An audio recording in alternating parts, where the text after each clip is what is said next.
حضرت محدث ابن جوزی نے لکھا ہے کہ حضرت حبیب اجمی ایک بزرگ تھے، ان کے پاس ایک شخص اکثر آتا تھا، بڑا مالدار تھا، ایک ہی بیٹی تھی، وہ بھی ٹانگوں سے معذور تھی۔ تو آپ اکثر اس کو کہتے ہیں کہ تو توبہ کر، اللہ کی بارگاہ میں رجوع کر۔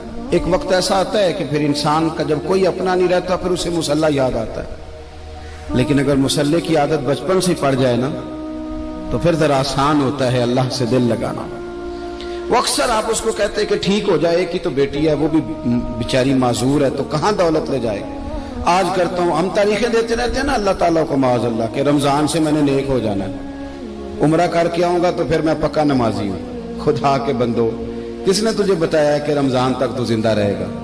کس نے خبر کی کہ عمرہ کرنے تک تو بچے گا؟ حضرت حبیب اجمی اس کو کہتے تو کہتا بڑی جلدی ٹھیک ہو جاؤں گا۔ ایک دن سویرے سویرے توبہ کرنے آ گیا۔ آپ نے فرمایا کیا ہوا؟ تو کہنے لگا حضرت جی کل ایک 15 سال کا نوجوان ملا ہے اور مجھے توبہ کرا گیا۔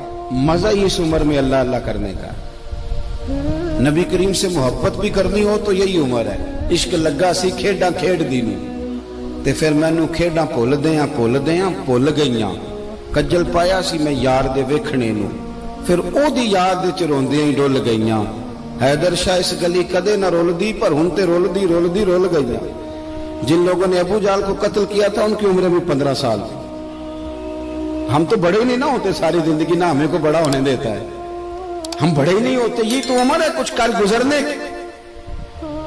15 سال کا نوجوان توبہ کرا گیا تو آپ حضرت حبیب اجمی کہنے لگے وہ کیسے؟ کہنے لگا حضرت جی میں کل منڈی گیا تھا، مجھے کچھ سامان خریدنا تھا، تو بغداد کے بازار سے میں نے مچھلی خرید لی 10 کلو، باقی بھی سامان تب خود لے جا نہیں سکتا تھا۔ تو مزدور آپ کو پتہ ہے بیچارے آج بھی سڑکوں پہ بیٹھے ہیں، تو مزدور بیٹھے تھے تو ان میں ایک نوجوان 14-15 سال کا، چہرے پہ بڑی روشنی۔ میں نے اس کو کہا بیٹے مزدوری کرو گے؟ کہنے لگا حضور مزدوری بھی کرتا ہوں، پڑھائی بھی کرتا ہوں، اور جو اللہ کو منظور ہو اس کی عبادت بھی کرتا ہوں۔ میں نے اسے کہا کہ یہ میرا سامان ہے فلاں جگہ پہنچانا ہے، کیا لوگے؟ کہنے لگا 3 دینار مزدوری۔ سودا طے ہو گیا، اس نے سامان اٹھا لیا۔ کہتے ہیں رستے میں ظہر کا وقت ہو گیا۔ کہنے لگا چچا اگر اجازت دو تو نماز پڑھ دوں۔ 15 سال کا جواب۔ کہتے میں رکھ کے نا وہاں سامان تو پھٹے پہ بیٹھ گیا، وہ نماز پڑھنے چلا گیا۔ باقی لوگ دیر سے آئے، وہ بچہ جلدی آ گیا۔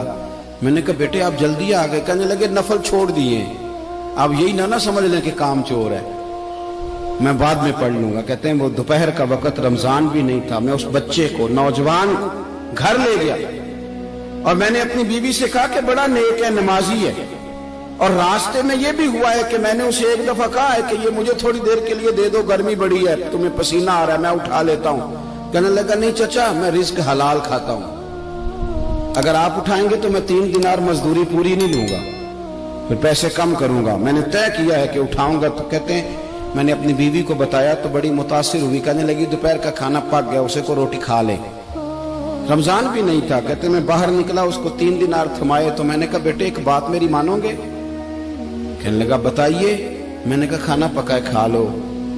کہنے لگا میں معافی چاہتا ہوں، میں نے روزہ رکھا ہوا ہے۔ حضور نے حکم دیا، حکم نبی کریم نے حکم دیا، بخاری مسلم کی حدیث ہے، فرمایا نوجوانوں اگر تمہارے پاس طاقت ہے تو نکاح کر لو ورنہ روزے رکھو۔ حکم دیا، یا نکاح اور یا روزے، یہ سرکار کا حکم ہے۔ بھائی نفلی روزہ نفس کی قوتوں کو کچلتا ہے، انسان میں نورانیت اور روحانیت لاتا ہے۔ کہتے وہ کہنے لگا میں نے روزہ رکھا ہے، میں اور متاثر ہو گیا۔ میں نے کہا اب کیا کرو گے؟ کہیں اور جانا ہے؟ کہنے لگا نہیں، میں جس دن 3 دینار کما لیتا ہوں پھر میں مزید لالچ نہیں کرتا، باقی وقت یا قرآن مجید پڑھتا رہتا ہوں یا نبی پاک پہ درود شریف پڑھتا رہتا ہوں۔ آپ بتائیں؟ تو میں نے کہا کہ افطار میرے ساتھ کر لو۔ کہتے ہیں میں اسے مسجد چھوڑ آیا اور خود میں لوٹ آیا۔ افطار کے بعد میں اسے لایا، کھانا کھلایا، عشاء پڑھی، اس کا گھر دور تھا، میں نے ڈرائنگ روم کھول دیا، بیٹھک کھول دی، وہیں وہ سو گیا۔ میری 20 سال کی معذور بچی کبھی چل نہیں سکتی تھی، کوئی طبیب کوئی حکیم میں نے چھوڑا نہیں تھا جس کو دکھایا نہ ہو، ایک ہی بیٹی وہ بھی معذور پیدائشی۔ اس کے کمرے میں گئے، میاں بیوی اسے کھانا کھلا اور بتایا بیٹے ایک نوجوان ہے، بڑا نیک ہے ہمارے گھر میں، آج بڑا پرہیزگار۔ پتہ ہے حضور نے کیا فرمایا؟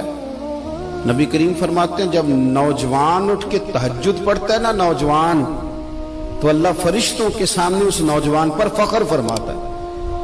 اللہ فخر کرتا ہے کہ عمر دیکھو دیکھو یہ میری بارگاہ. اللہ فخر کرتا ہے, اللہ یعنی خدا خود میرے مجلس بود, اللہ فخر کرتا ہے. اب سوچے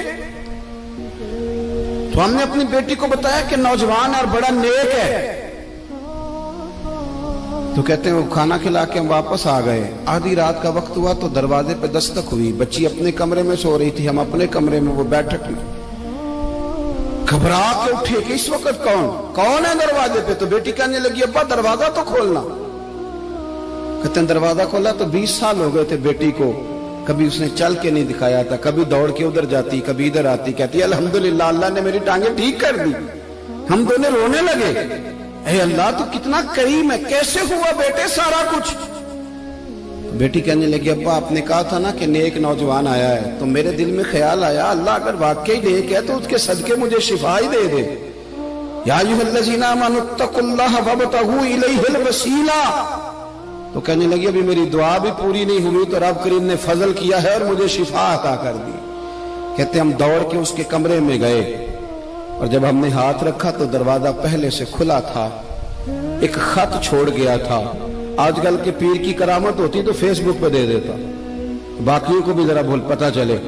کہتے ہیں وہ خط چھوڑ گیا اپنے بستر پہ کہ اگر تم لوگوں کو مجھ سے محبت ہو گئی ہے تو میرے پیچھے نہ دوڑنا, اس رب کی بارگاہ میں جھکنا جس رب نے میرے اوپر بھی فضل فرمایا ہے اور آپ پر بھی کرم فرمایا. میرے نوجوان دوستو, یہ جو بچپنا ہمیں لوگ کہتے ہیں نا ابھی بچے ہو, ابھی جب آپ بالغ ہو گئے تو نماز فرض ہو گئی, سچ بولنا ضروری ہو گیا, رزق حلال کھانا ضروری ہو گیا, شریعت ساری کی ساری لاگو ہو. ایک تو درگزر سے کام لیں, دوسرا اپنی زندگی کے اندر خواہشات کو چھوڑیں. سادہ کھانا تو ویسے انسان کو تندرست رکھتا ہے.